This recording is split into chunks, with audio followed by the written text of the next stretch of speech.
معلم قرآن نے اس واقعے کو نقل کیا ہے اور بیان کیا ہے۔ انہوں نے بیان یوں کیا ہے کہ ایک بچہ میرے پاس آیا مدرسے کے اندر، وہ شدید داخلے کا خواہش مند تھا، وہ داخلہ لینا چاہتا تھا کہ مدرسے میں میرا داخلہ ہو جائے، حفظ کے اندر میرا داخلہ ہو جائے۔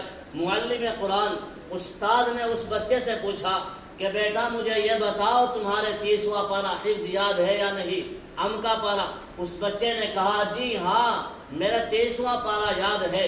کسی مدرسے کے اندر نہیں گیا وہ بچہ، مسجد کے اندر نہیں گیا وہ بچہ تھا تو کہاں تھا؟ وہ بچہ ماں کی پروان تلے تھا۔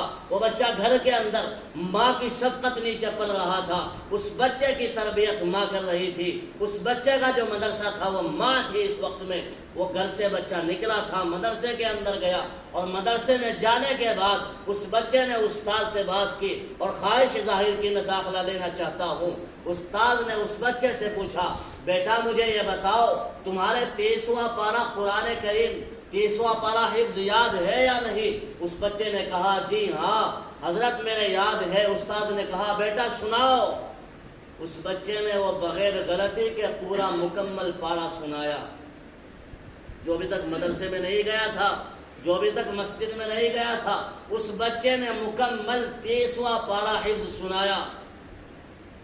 استاد نے پھر پوچھا بیٹا مجھے یہ بتاؤ تمہارے سورہ ملک یاد ہے؟ اس بچے نے کہا جی ہاں میرے یاد ہے، سورہ ملک 27ویں پارے کے اندر ہے۔ اس بچے نے کہا جی ہاں حضرت میرے یاد ہے۔ استاد نے کہا بیٹا سناؤ پڑھ کر کے۔ اس بچے نے بغیر غلطی کے سورہ ملک بھی سنائی۔ استاد جو امتحان لینے والے تھے وہ متعجب ہوئے، تعجب کے اندر ہوئے، اور شدید پریشانی ان کے سر پر آ پڑی ہے کہ ایک چھوٹا سا بچہ جو مدرسے میں داخلہ لینے کے لیے آیا ہے، میں اس سے جو پوچھتا ہوں وہ سنا رہا ہے۔ اس کے بعد استاد نے کہا بیٹا مجھے سورہ نحل سناؤ۔ اس بچے نے سنائی، فرافر وہ بھی سنائی۔ اس کے بعد استاد نے اس بچے سے پوچھا بیٹا اب تم یہ بتاؤ تمہیں سورہ بقرہ بھی یاد ہے یا نہیں؟ اس بچے نے کہا جی ہاں میرا وہ سورت بھی یاد ہے۔ استاد نے کہا تو بیٹا سناؤ۔ اس بچے نے فرافر اور بغیر غلطی کے سورہ بقرہ بھی سنائی۔ سورہ بقرہ پہلے پارے سے شروع ہو کر تیسرے پارے کے آدھے تک ہوتی ہے۔ کون سا بچہ ہے وہ جو مدرسے میں نہیں گیا تھا؟ استاد بڑے حیران ہیں، ششدر ہیں، اور سوچ رہے ہیں، استعجاب کے اندر ہیں کہ آخر اس بچے کو مدرسے میں کسی نے چھوڑا نہیں، مسجد میں کسی کے سامنے اس نے پڑھا نہیں، اور چھوٹا سا بچہ ہے، ناسمجھ بچہ ہے، کم سنی کا اس کا زمانہ ہے، سمجھدار یہ بچہ نہیں ہے۔ استاد نے کہا بیٹا کل جب آپ مدرسے کے اندر آئے دفتر میں آ جانا اور سن لو، اپنے باپ کو بھی اپنے والد کو بھی ساتھ میں لے کر کے آنا۔ بچہ گھر میں گیا، اگلے دن باپ کو لے کر کے آیا۔ استاد بیان کرتے ہیں میں یوں سوچ رہا تھا کہ اس بچے کا باپ کوئی شریعت کا پابند ہوگا، متبع سنت ہوگا، کوئی عالم ہوگا، کوئی فقیہ ہوگا، کوئی بڑا اللہ والا ہوگا، یوں ہوگا اور وہ ہوگا۔ لیکن جب وہ بات میرے سامنے آیا تو میری حیرانی کے اندر اور اضافہ، آخر اس کا باپ کوئی متبع سنت بھی نہیں معلوم ہوتا ہے، کوئی شریعت کا پاسدار بھی اور پابند شریعت بھی معلوم نہیں ہوتا ہے۔ آخر یہ وجہ کیا ہے؟ تو باپ نے استاد کے چہرے پر پریشانی کے آثار کو دیکھا اور ان کو یہ سوچتے ہوئے دیکھا تو فوراً پوچھ اٹھے کہ حضرت میں سوچ رہا ہوں اور دیکھ رہا ہوں کہ آپ اس وقت گم ہیں، کیا سوچ رہے ہیں آپ پریشان کیوں ہیں؟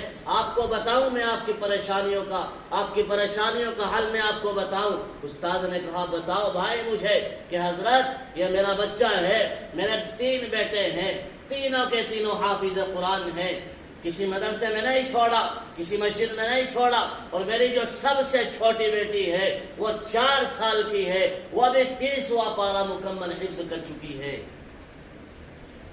30واں پارہ مکمل حفظ کر چکی ہے۔ ان کے پیچھے میرا ہاتھ نہیں ہے، ان کو پڑھانے والا میں نہیں ہوں، ان کو پڑھانے والا کوئی مدرسے کا استاد نہیں ہے، حضرت ان کو پڑھانے والی ان کی ماں ہے۔ ان کی ماں جب بچہ بولنا شروع کرتا ہے تو ماں قرآن رٹوانا شروع کر دیتی ہے. جب بچہ امی کہنا شروع کرتا ہے تو ماں اس کی زبان پر الحمدللہ رب العالمین رٹوانا شروع کر دیتی ہے. بسم اللہ الرحمن الرحیم رٹوانا شروع کر دیتی ہے.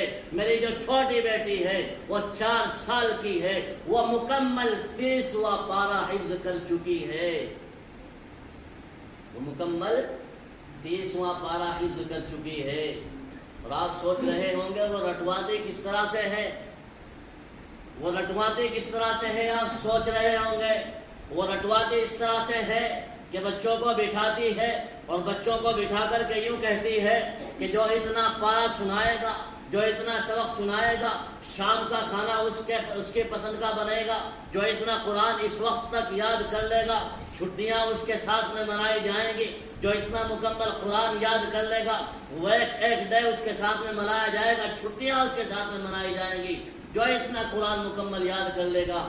حضرت بچے آپس میں ایک دوسرے سے بڑھتے ہیں اور دونوں ان کے درمیان لگن رہتی ہے کہ چھٹیاں میرے کہنے کے مطابق گزرنی چاہیے.